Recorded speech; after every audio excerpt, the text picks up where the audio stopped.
फिर से स्वागत है नए टॉपिक नए वीडियो के साथ। मैं हूँ अभी। स्टार्ट करते हैं। आज हम पढ़ेंगे इंट्रोडक्शन टू करेंसी मार्केट। इसको हम ब्रीफ में आज समझेंगे, देखेंगे क्या चीज़ है क्या नहीं है।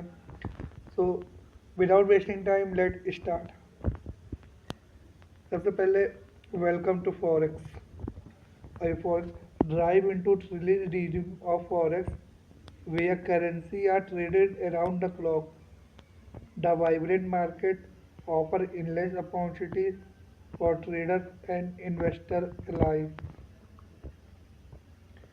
फिर हम देखेंगे फॉरेक्स का बेसिस क्या है। सबसे पहले definition, the currency market is also called forex. दूसरा है market size, 2 trillion of dollar are traded daily. फिर तीसरा है प्रेजेंटेशन ओवरव्यू, हम क्या देखने वाले हैं, वेल कवर की कॉन्सेप्ट एंड प्लेयर को। बात करते हैं लार्जेस्ट मार्केट की। तो जो करेंसी मार्केट है इसे फॉरेक्स कहते ही हैं और ये लार्जेस्ट फाइनेंशियल मार्केट है globally.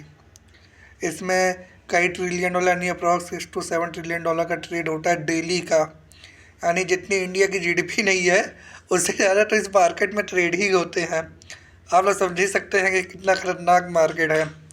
Enabling seamless international transaction and investment opportunity. फिर हम नेक्स्ट टॉपिक देखते हैं क्या है। फिर है हाउ द मार्केट वर्क, ये जानना ज़रूरी है। और बात है कैनवा की स्लाइड से बनाया हूँ तो क्रेडिट भी कैनवा को ही दूंगा मैं, क्योंकि उन्होंने काफ़ी हेल्प की है प्रेजेंटेशन बनाने में। तो हम डिसेंट्रलाइज मार्केट की बात कर लेते हैं जो कि फॉरेक्स मार्केट में होती है। इसमें कि the currency market operate without a central exchange allowing trade to occur electronically. This structure enable greater flexibility है, लिक्विडिटी आपको काफ़ी मिलती है और जिसकी मदद से जो फॉरेक्स का एसेसिबल है वो काफ़ी आसान हो जाता है। यही सब है। इसमें बात की जाए तो फॉरेक्स ट्रेडिंग की, तो ये 24/7 है, 24 घंटा खुला रहता है। चाहे जब आइए चाहे जब जाइए, कोई दिक्कत नहीं। बात कर लेते हैं कुछ मेजर सिटी की, जैसे हो गया सबसे पहले लंदन हो गया। The market open and start trading activity. फिर है न्यूयॉर्क की बात कर लेते हैं, फिर है टोक्यो की बात कर लेते हैं। यहाँ पे कुछ सिटी का मैंने मेंशन किया है। Major trading volume increases as a market overlap. कभी कभार वॉल्यूम बहुत ज़्यादा रहता है, कभी वॉल्यूम कम रहता है। ये हर तरह की मार्केट की तरह इस तरह की मार्केट में भी होता है। बात की जाए टोक्यो की, जो कि एशियन मार्केट है, stabilise and conclude the trading day. ये कुछ मेजर सिटी थी जो कि फॉरेक्स में काफ़ी ज़्यादा इंपॉर्टेंट रोल प्ले करती हैं। फिर हम बात कर लेते हैं understanding currency pair base and cost की। तो बेस करेंसी की बात की जाए, the currency first in the pair being traded. Base currency यानी कि जिस करेंसी को आप अब सबसे पहले पिक करके ट्रेडिंग करते हैं वही है बेस करेंसी। यानी आपको एक करेंसी का बेस तो बनाना मैंडेटरी है, बिना अब फर्स्ट करेंसी तो ट्रेड ही नहीं होगा। फिर है cost currency, the second currency is a pair including value, ये है उस चीज़ का। फिर हम देखते हैं हु ट्रेड इन फॉरेक्स, यानी यहाँ फॉरेक्स में कौन कौन लोग पैसा लगा सकते हैं, जिसमें से की मार्केट प्लेयर जैसे हो गए सेंट्रल बैंक हो गया, कमर्शियल बैंक हो गया, कॉरपोरेशन हो गया। सेंट्रल बैंक की बात की जाए, they influence currency value through monetary policy. हाँ, जो सेंट्रल बैंक होते हैं अपनी मॉनेटरी पॉलिसी चेंज करते हैं, जिसकी वजह से करेंसी में वॉलेटाइल आ जाता है। कभी करेंसी प्राइस ऊपर जाती है, कभी करेंसी नीचे आती है। कह सकते हैं कि ये भी एक मार्केट प्लेयर है। कमर्शियल बैंक की बात की जाए, जो कि major player moving large sum in the market, यानी पैसे को मूवमेंट के लेके इनका भी रोल रहता है। फिर कॉरपोरेशन की जगह company use forex for international transaction and hedging. Hedging का मेनली यही आ गया कि हाँ, कि किसी भी रिस्क के ऊपर गोल्ड हो गया या कमोडिटी हो गया, उसको अपने पास बाइंग मोर करना कि हाँ अगर लॉस हो गया तो इसकी हेजिंग किए रहेंगे तो हमारा काफ़ी कम लॉस हो गया, यानी कवर हो जाएगा। ये चीज़ रहते हैं। अब बात कर ली जाए सबसे इम्पोर्टेंट यानी रिटेल ट्रेडर की यानी आम ट्रेडर की, जो कि हम जैसे लोग हो गए छोटे ट्रेडर जैसे मार्केट में कहते हैं। उनकी बात की जाए तो इनका भी काफ़ी वाइटल रोल रहता है करेंसी मार्केट में। Individual who trade online seeking the profit from fluctuation and currency value, their participation add vital liquidity to the result. बात की जाए इस समय तो इंडिया की करेंसी जानते ही हैं सबसे बुरे दौर से गुजर रही है।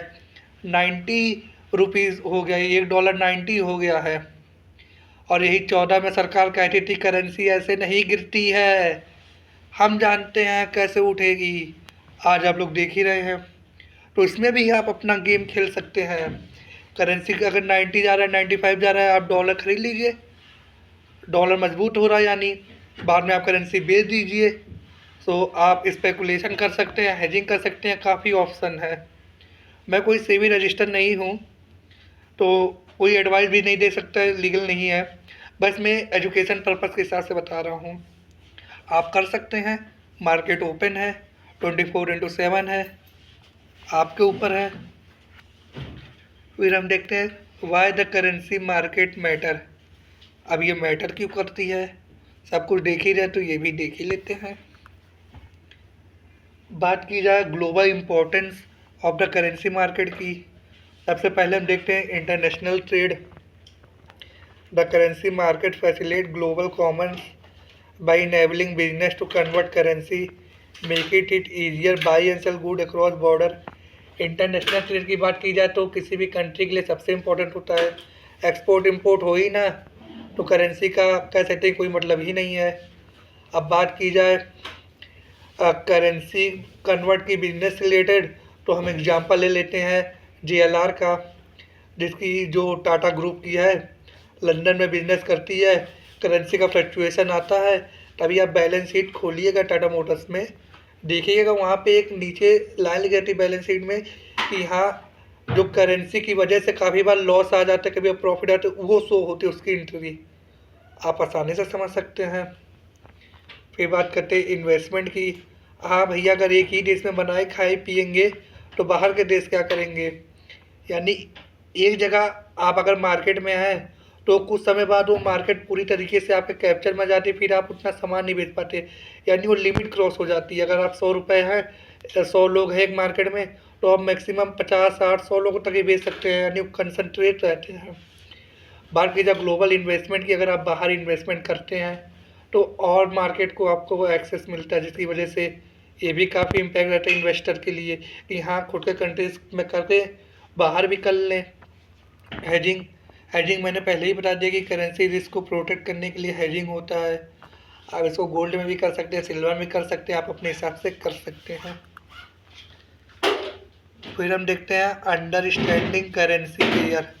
अब ये भी समझना ज़रूरी है, तो इसको भी समझते हैं कि करेंसी पेयर है क्या। मेजर करेंसी की बात की जाए तो यूरो और US डॉलर है, यानी यूरोप की करेंसी और US स्टेट की करेंसी। माइनर करेंसी की बात की जाए तो ग्रेट ब्रिटेन पाउंड हो गया, जैसे कनेडियन डॉलर हो गया, ये है।